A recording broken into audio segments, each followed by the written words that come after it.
Porque aconteceu hoje, né, mais uma vez, isso é antigo no Rio de Janeiro, um tiroteio interditou uma das avenidas mais importantes da cidade, a Avenida Brasil. Motoristas e passageiros ficaram no meio do fogo cruzado. Olha essa imagem, uma imagem que se repete todo ano no Rio de Janeiro. Quem passa ali pela Avenida Brasil no momento em que traficantes estão cruzando de uma comunidade para outra e se encontram com policiais militares no meio da rua, acaba acontecendo um tiroteio e aí o morador, que não tem nada a ver com isso, tem que parar o carro, se esconder atrás da mureta que divide as pistas ou então atrás dos carros. E aí é uma situação que dificilmente a gente deveria ver num país como o Brasil, mas a gente vê com muita frequência, né? E essas imagens, por pior que elas pareçam, elas rodam o mundo e aí a imagem do Brasil também fica manchada por conta de situações como essa. E aí, Leandro, eu te pergunto, vendo essas imagens que a gente está vendo aí, tiroteio na Avenida Brasil, mais uma vez, eu fui repórter lá há 15 anos, só eu cobri isso aí umas trocentas vezes no Rio de Janeiro, a mesma imagem, o mesmo tiroteio no mesmo lugar. E aí eu te pergunto, como é que fica a imagem agora do governador Cláudio Castro, depois da mega operação acontecendo esse tipo de situação, se repetindo mais uma vez no Rio de Janeiro? Como é que fica a imagem dele, sabendo que ele apoiou, chamou a mega operação de um sucesso e agora os moradores convivem com essa situação de novo? Quer dizer, não adiantou matar um monte de suspeito, um monte de criminoso, não adiantou os policiais terem morrido ali, terem ficado feridos, a segurança continua como a gente sempre viu, né? O tráfico continua como a gente sempre viu e os moradores continuam passando por situações como essa, como a gente está vendo hoje. Como é que fica a imagem dele? Sabemos que apenas, volto a dizer, apenas a repressão não vai trazer a solução imediata e mágica para um problema histórico que, como você mesmo já disse, Leandro, tem mais de 40 anos no Rio de Janeiro, né, e que está se espalhando por outras cidades do Brasil, né? A prática e a ação do crime organizado desta maneira, com esse mesmo modus operandi, os conflitos entre as facções de crime organizado que levam a tiroteios, os conflitos dessas facções com a polícia que leva a outros tiroteios e o cidadão do Rio de Janeiro, né, aqueles que moram nessas comunidades, aqueles que passam eventualmente nas avenidas e ruas que cruzam essas comunidades, como a gente viu agora, sofrendo as consequências dessa situação e por vezes vivendo uma experiência traumática como essa, né? De ter que parar o carro, se jogar debaixo do carro, se colocar no chão para conseguir escapar ileso de uma situação como essa. Então, realmente me parece que fica claro, né, que aquela ação ela não vai isoladamente resolver o problema, né? Ao contrário, quer dizer, a tendência é o crime organizado continuar se armando, continuar buscando mecanismos de garantir os seus recursos e os seus interesses, e se não houver, voltamos ao tema da primeira reportagem, se não houver uma ação coordenada, né, das polícias federal, das polícias estaduais e do governo federal, dos governos estaduais, numa tentativa realmente efetiva de impedir a expansão da ação do crime organizado, tentando sufocá-lo economicamente e impedindo que ele tenha acesso a recursos, armas e condições de manter a ação de terror que impõe às populações que estão submetidas ao seu controle, não vai ser com apenas ações isoladas de repressão que vai se resolver o problema, né?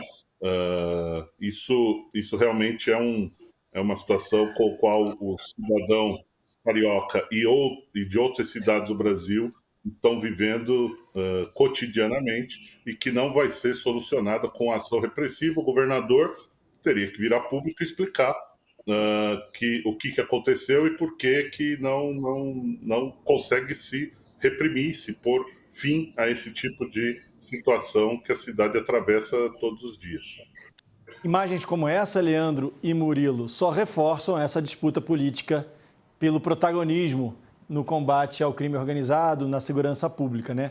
Murilo, você falou agora há pouco que pressionar o Congresso pode ser um tiro no pé. O presidente da Câmara, Hugo Mota, disse que discutir o assunto da segurança pública nas redes sociais, no bar, nas rodas de conversa, é importante, porque significa que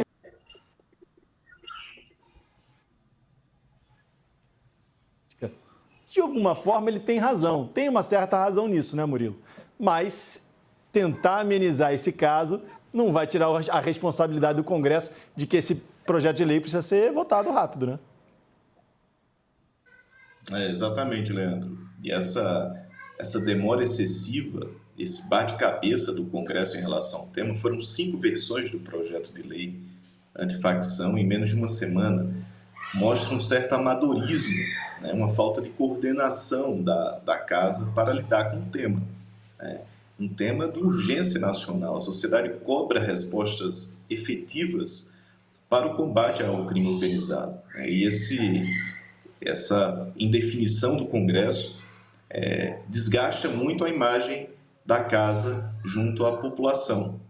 E esse tema, essa agenda da violência, do combate à criminalidade, Leandro, é muito curioso porque no final dos anos 90, início dos anos 2000, o tema principal de preocupação dos brasileiros sempre a economia aparecia em primeiro lugar.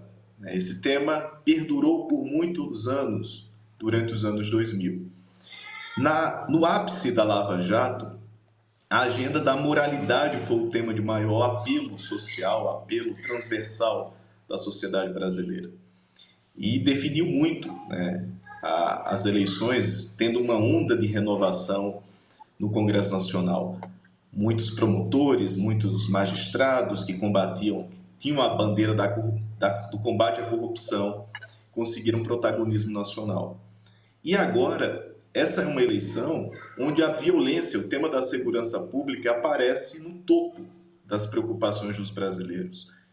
Mais que o dobro, inclusive, do que a economia, né? Então, nós podemos compreender que o bolso vai pesar muito na definição do voto, mas a questão dos valores da segurança vai ter um peso ainda maior. E qual é o extrato social de maior preocupação, olhando para o extrato social brasileiro, onde o tema da segurança mais pesa, né? É sobre a classe média e os moradores das periferias das grandes metrópoles, que são 2 segmentos no âmbito eleitoral que são estratégicos e possivelmente são esse contingente de brasileiros que pode definir a eleição presidencial e pode também refletir muito a configuração do Congresso Nacional na próxima legislatura, com a eleição de parlamentares que tragam essa agenda da segurança com ainda mais vigor para dentro do Congresso Nacional.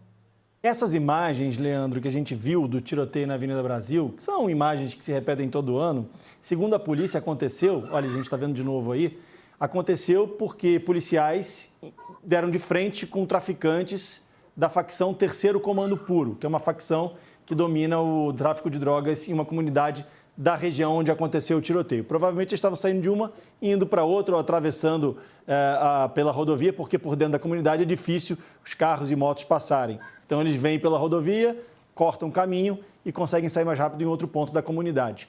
E aí, a gente tem que falar o nome da facção aqui. Quer dizer, as facções criminosas já se tornaram um problema nacional e agora já estão disputando espaço em outros estados. A gente sabe que São Paulo tem uma facção criminosa, tem pouca disputa de espaço aqui com ela, mas em outros estados, o Comando Vermelho, por exemplo, que é do Rio de Janeiro, já está no norte, já está no nordeste. E aí, isso dá muita força também para que esse PL antifacção seja votado na Câmara na semana que vem. Só que na semana que vem tem feriado. E aí, a Câmara está híbrida, né? Meio presencial, digamos assim. Tem gente que vai, tem gente que não vai emendar, enfim, isso atrapalha um pouco a votação. O Guilherme Derrite, ele já recuou na participação, na questão da participação da Polícia Federal e na mudança de denominação aí de traficantes para terroristas. Semana que vem tem feriado. Isso tudo pode atrasar um pouco mais ainda, essas mudanças todas do Derrite e também essa questão do feriado pode atrasar um pouco mais ainda a votação? Possivelmente pode, né? O feriado na quinta-feira, então a semana a semana possivelmente do Congresso terá a terça e a quarta-feira, né? E possivelmente só a terça mais, né? Efetivamente, na quarta-feira à tarde os deputados e senadores já começam a deixar Brasília. Então, possivelmente, nós teremos um processo que vai se adiar por mais uma semana, né? Entretanto, as discussões sobre onde isso vai ser, quais dos pontos em que são polêmicos, os pontos em que são polêmicos o debate sobre essa legislação, são efetivamente esses dois pontos, né, que você trouxe, Leandro, quer dizer, a questão do papel da Polícia Federal nas investigações e a questão da denominação, né, dos grupos criminosos, chamando ou não associando ou não a terroristas, né? Esses dois pontos eu acho que, como são os mais polêmicos e aparentemente o secretário Derrite recuou e isso facilita um pouco a tramitação do processo, talvez até dê para resolver já na semana que vem.